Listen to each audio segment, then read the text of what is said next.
Corruption is in a way contagious. Corruption corrupts. If one would actually see the map of corruption, one would see some countries in which corruption is very prevalent and some countries in which it's not so prevalent, it's actually very rare. But this is political corruption.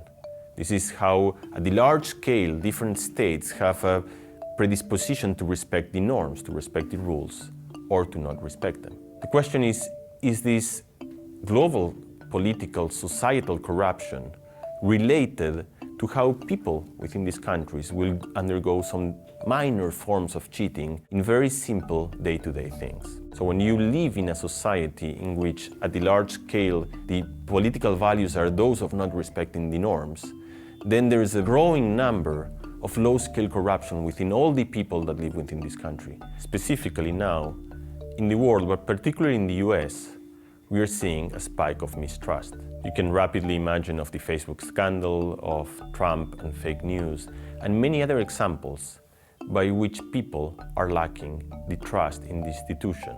The map of corruption is not static, it changes with time. Societies make big changes where they become more or less corrupt, and then one can ask, what happens downstream from these changes? So the experiment goes like this, it's again just throwing the dice, and person A will throw the dice, and then person B will throw another dice. And both of them will be paid only if the dice have the same value. But now the gain is not only for himself or for herself, but also for the other party. And this is another temptation for cheating, because I'm not cheating for myself, I'm also cheating for another person.